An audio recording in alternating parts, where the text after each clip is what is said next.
네, 강프로입니다. 자, 한미반도체 보겠습니다. 한미반도체가 22평에서 지지를 받는 것처럼 하고 3% 정도 상승을 합니다. 자, 근데 환율이 떨어지고 있어요. 자, 제가 이틀 전에 환율이 1,400원을 찍을 때 환율 1,400원에서 더 올라가도 상관없다. 환율은 기본적으로 금융 위기로 연결되는 상황이 아니면 전혀 문제가 되지 않는다. 근데 이 환율을 가지고 이렇게 이야기하시는 사람들이 있습니다. 정말 이해가 안 가는 부분인데 환율이 올라간다.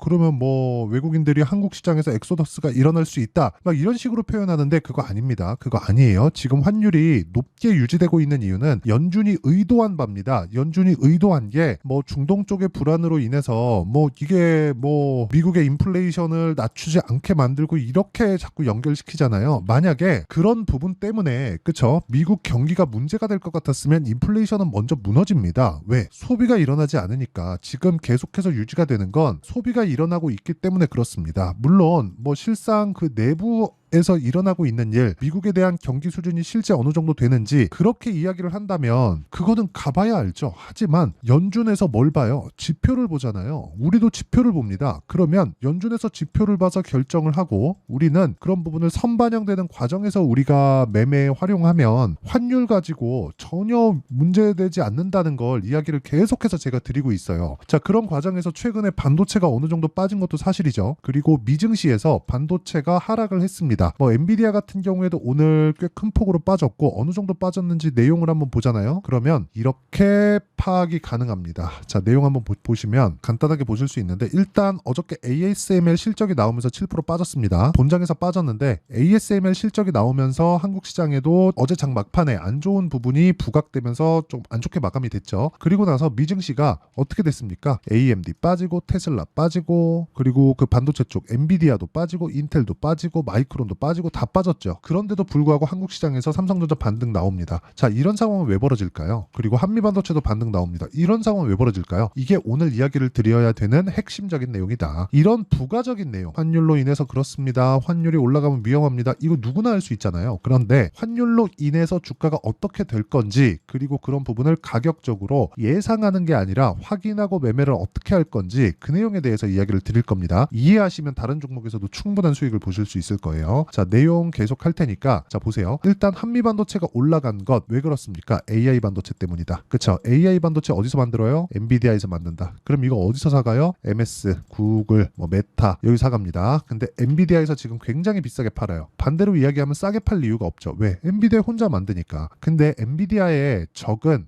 MS, 메타, 구글 뭐 이런 쪽이에요. 아마존까지 해서. 자, 이쪽은 자체 칩을 만들라고 압박을 합니다. 어디에? 엔비디아에. 그쵸?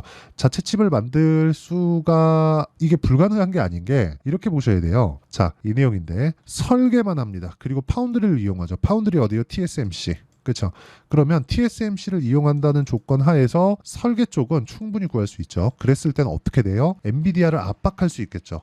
그렇죠. 근데 굳이 하고 싶어 하지 않아 해요. 왜? 추가적으로 이 자원을 낭비할 수도 있으니까. 그렇죠. 근데 엔비디아에서 지금처럼 한다면 비용 대비 효율이 더 나은 쪽으로 갈 수밖에 없겠죠. 그렇죠. 이런 쪽으로 압박을 합니다. 그러면 여기서 우리가 생각해야 되는 문제가 있죠. MS, 구글, 메타, 아마존, 뭐 애플 여기까지라고 칩시다. 그렇죠. 여기에 엔비디아가 위에 있어요. 뭐 위에 있다기보다는 고객사죠. 근데 엔비디아가 지금까지는 HBM 뭐 이런 그 반도체 쪽에 대한 주력으로 이렇게 공급처였다면 지금은 이쪽에서도 같이 만들죠. 그럼 여기서 또 뭐가 필요해요? HBM 필요하겠네. 그렇죠. 예전처럼 메모리 반도체가 일종의 원자재 취급받던 그런 시대가 지났어요. 그렇죠. 기본적으로 한국 기업들은 칩에 대한 부분은 약간 좀 약해요. 이런 칩을 설계하고 이런 부분에 대해서는 좀 약한 건 맞습니다. 그런데 메모리 쪽은 계속해서 강세를 유지하고 있었습니다. 거의 뭐 주도권을 쥐고 있다고 보면 됩니다. 자, 그러면 이렇게 물어보시는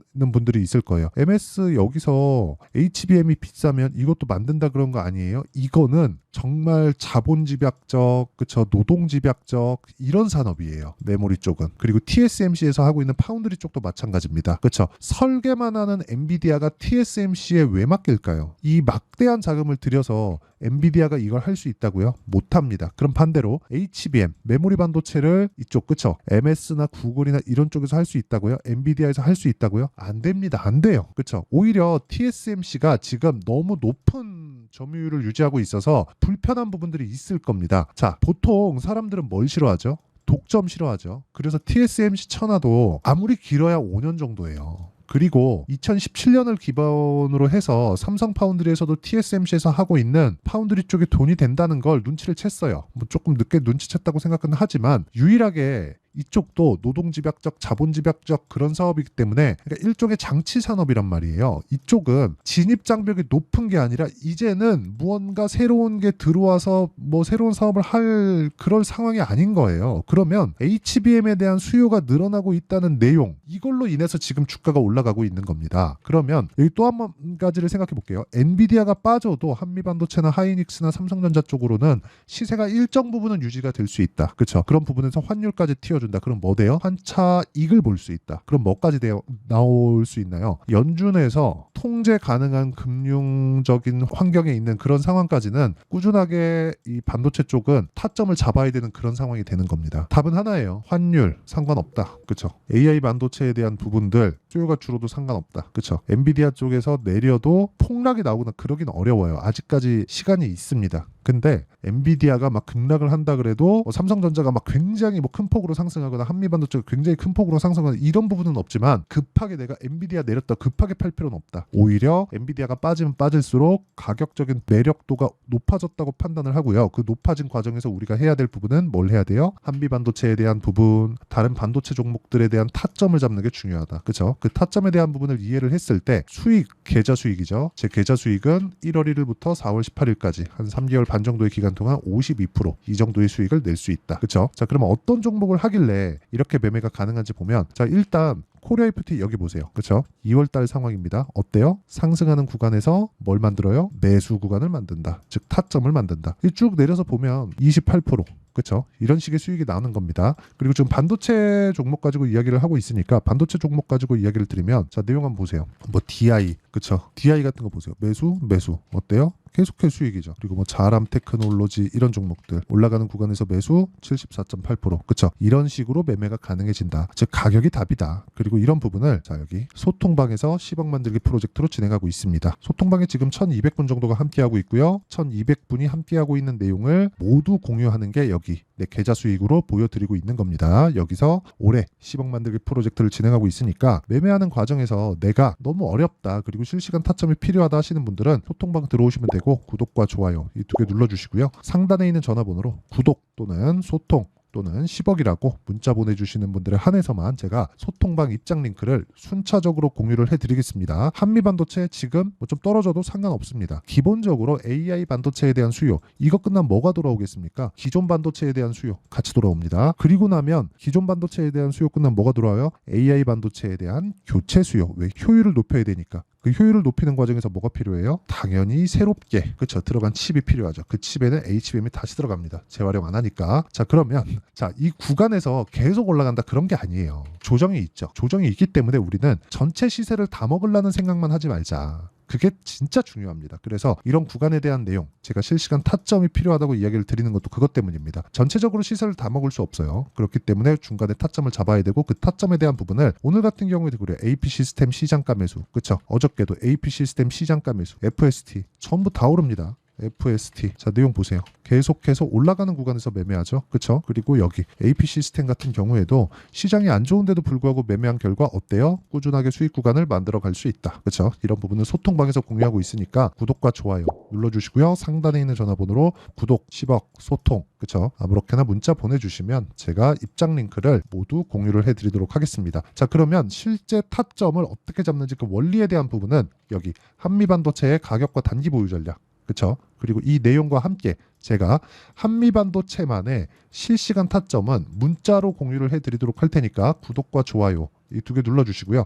이거 다 채널 성장 때문에 하는 겁니다. 그래서 상단에 있는 전화번호로 한미라고 문자 보내주시면 제가 한미반도체의 실시간 타점 그리고 가격을 잡는 원리에 대해서 제가 내용을 공유해 드리도록 하겠습니다. 자, 내용 정리하면 지금 올라가고 있는 상황에서 매수를 해야 된다는 거고 그건 주식시장의 본질과도 같다. 이 본질을 이해했을 때 내가 꾸준하게 수익을 낼 수 있는 환경을 만들 수 있고 지금 상황에 대입하면 올라가고 있다. 그게 4월달, 5월달에 주도주가 된다. 그 종목군들을 내가 어떤 식으로 구분해서 판단을 할 건지 그 내용에 대해서 제가 결과치 그리고 어떻게 이해를 해야 되는지 그 내용에 대해서 제가 다 이해를 시켜드리도록 할 테니까 영상 끝까지 시청하시고요. 모든 분들이 성공 투자하셨으면 참 좋겠습니다. 자, 24년도가 돼도 여전히 시장은 녹록지 못합니다. 이런 상황이 벌어지는 건 어쩔 수 없습니다. 이런 상황에서도 수익이 나는 종목들의 구조는 변하지 않습니다. 즉 대시세 종목에 대한 구조는 변하지 않는다는 거고, 실제 제가 소통방에서 지속적으로 이야기를 드리고 있는 내용도 대시세 종목이나 시장 주도주를 공략하는 건 철저하게 가격 분석을 하라고 이야기를 드리고, 가격 분석 이후에는 이슈에 대한 파악, 그리고 이슈를 파악하고 나서는 다시 내가 얼마에 매수할지 그 타점에 대한 부분을 지속적으로 언급을 하고 있습니다. 자, 근데 생각해 보세요. 1월 달에 시장이 굉장히 어려웠습니다. 어려운 상황에서의 어떤 종목들이 강했냐 보면 반도체와 그리고 바이오입니다. 자, 실제 여기 보면요. HLB에 제가 실제 매매한 내용을 띄워놓고 보여드리고 있는데 1월 22일부터 매매를 시작해서 4일 동안 31%의 수익 마감이 됐고요. 그리고 여전히 신고가 종목입니다. 자, 그리고 그 다음 어보브 반도체, 이름을 보시다시피 반도체 종목이죠. 그리고 AI 반도체는 지속적으로 강세를 보이고 있습니다. 이 종목도 신고가를 먼저 달성한 이후에 제가 21%의 단기간에 21%의 큰 수익을 내고 마감이 됐습니다. 다시 재공략을 준비하고 있고, 이런 부분은 소통방에서 다 공유를 해드립니다. 자, 그리고 그 다음 코세스. 자, 코세스 같은 종목도 당연히 그쵸, 신고가 종목이고요. 그리고 반도체 종목입니다. 이 종목도 영업일 기준에서 이틀 동안 대략 한 15%의 수익 마감이 됐습니다.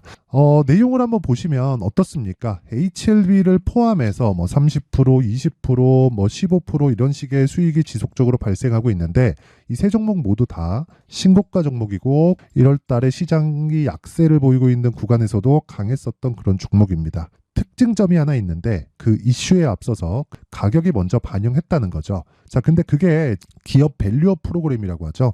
그 종목들도 마찬가지입니다. 오늘은 그 부분에 대해서 이야기를 드릴 텐데, 그렇게 제가 가격을 먼저 보고 이슈에 대해서 파악하는 이유는 결과적으로는 큰 시세를 먹기 위한 사전 준비 작업입니다. 실제로 큰 시세를 먹기 위해서 사전 준비 작업을 했을 때 여기 레인보우 로보틱스 127%, 그리고 ISC 98%, 그리고 한미반도체 97%의 큰 수익을 내는 상황을 만들 수 있습니다. 어떤 식으로 소통방에서 진행됐는지, 그쵸? 그 상황을 제가 이야기를 드린 건데, 이런 상황도요, 당연히 신고가를 공략했을 때 가능한 겁니다. 자, 그러면 이번에도 마찬가지입니다. 그쵸? 정부 주도의 코리아 디스카운트 해소 방안이 2월 달에 발표를 하고요. 그리고 2월 달에 발표된 내용을 토대로 주가가 움직이는 게 아니라 이미 움직인 내용이 있죠. 실제 이 내용은 크게 중요한 게 아니라는 겁니다.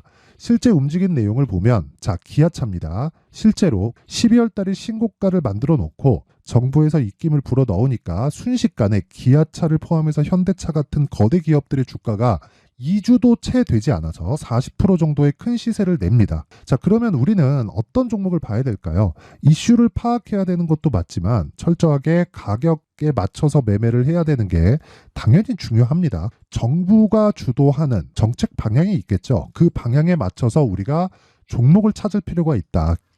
자, 그러면 답이 나왔습니다. 정부가 주도하는 방향에 맞춰서 제2의 기아차를 찾는 게 지금은 중요하다. 근데 정부 정책의 방향에 맞게 가자.